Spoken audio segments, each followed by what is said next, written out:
এক ভাই জিজ্ঞাসা করেছেন যে আমার মা এক বড় হুজুরের নিকট থেকে খুব দামি দুটি তাবিজ এনে দিয়েছে, কিন্তু এখানে কিছু লোক বলে তাবিজ নাকি শিরক। তাদের কথায় আমি খুলেছি, কিন্তু এখন ভয় হচ্ছে, আপনি কিছু বলুন। দেখেন, নবী করিম সাল্লাল্লাহু আলাইহি ওয়াসাল্লাম বলেছেন আত-তামাইমু শিরকুন, তাবিজ হচ্ছে শিরক। এটি আল্লাহর নবীর কথা, কোনো আলেমের ফতুয়া নয়। ফতুয়া হইলে ভাবতেন যে হতে পারে মানুষের মত ভুল হতে পারে। এটি কার কথা? নবী সাল্লাল্লাহু আলাইহি ওয়াসাল্লামের কথা। আচ্ছা, যদি কেউ বলে যে তাবিজ যাতে শিরক থাকবে সেটি শিরক, যেটা কোরআনের দোয়া দিয়ে করব, কোরআনের সূরা দিয়ে করব, অথবা নবী হাদিসের দোয়া দিয়ে করব। নবী সাল্লাল্লাহু আলাইহি ওয়াসাল্লাম যদি পার্থক্য থাকতো তাহলে পার্থক্য করে বলতেন যে দেখো তোমরা কোরআন হাদিসের দোয়া দিয়ে করিও, তাবিজ করিও, অসুবিধা নেই। আর শিরকি কথা দিয়ে বা বোধগম্য যে সব শব্দ নয়, বাক্য নয়, সেগুলি দিয়ে করিও না, ভেঙে বলতেন। কারণ তিনি আল্লাহর পক্ষ থেকে শরীয়ত পৌঁছানোর এই ফরজ দায়িত্ব পালনের জন্য এসেছিলেন, তিনি এই পার্থক্যের সাথে বর্ণনা করেননি। সুতরাং তাবিজ যে কোন রকম হোক না কেন, আল্লাহ নবী বলেছেন শিরক। সুতরাং শিরক কি রকম শিরক? পূজার শিরক নয়, সেজদা করার শিরক নয়, তাবিজকে কেউ সেজদা করে না, কিন্তু ভরসার শিরক। আল্লাহর উপর ভরসা করতে হবে, আস্থা করতে হবে। আস্থা পুরোপুরি হয়ে গেছে তাবিজের উপর। তাবিজ আছে, আমাকে জাদু লাগবে না, ঠিক না? তাবিজ আছে, কোন পরে অনেক কোন জিন আমাকে স্পর্শ করতে পারবে না।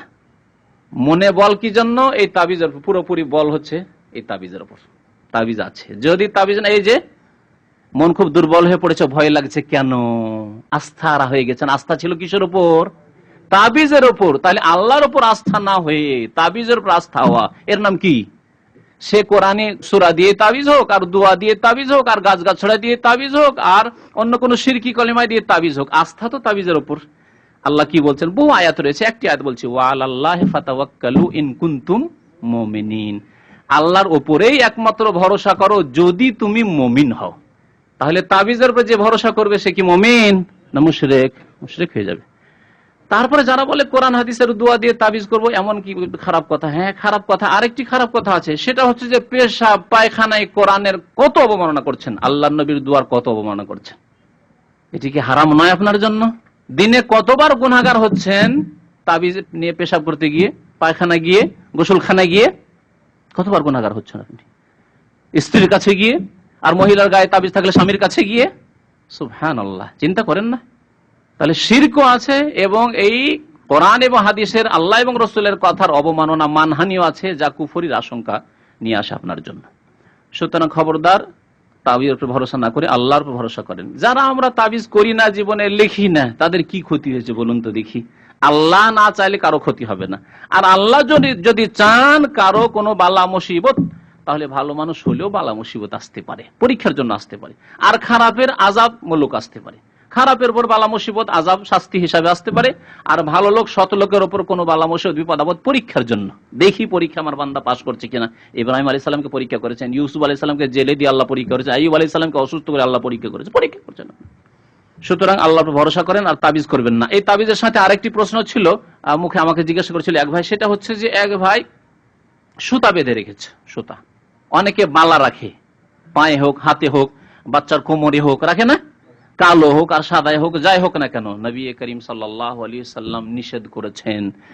একজনের হাতে খেত, মানে ওই টাকা সুতা বাঁধা ছিল। জিজ্ঞাসা করলেন যে কি ব্যাপার?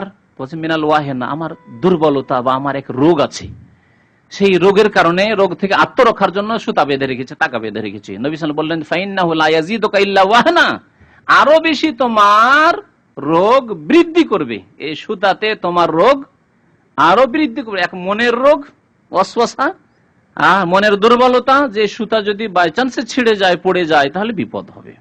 কেউ যদি ছিঁড়ে নেয় মুশকিল হয়ে যাবে। আর সবচাইতে বড় রোগ হচ্ছে শিরকের রোগ, কুফরির রোগ। ফি কুলুবিহিম মারাযুন ফাযাদাহুমুল্লাহু মারাযা, সূরা বাকারায় যে রোগের কথা, মারাজের কথা বলেছে, কোন রোগ? শিরকের রোগ, কুফরির রোগ, আপনার শিরকের রোগ। আরো কি বলেছেন নবী সাল্লাল্লাহু আলাইহি ওয়াসাল্লাম? শুনবেন, ওই হাদিসটি পুরা করি।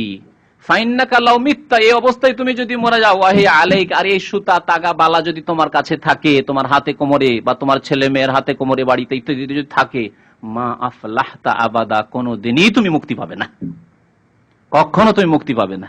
তাহলে ভালো করে শুনে রাখুন যে এসব করা শিরকি কাজ, তা করবেন। আল্লাহর উপর ভরসা করতে চেষ্টা করুন।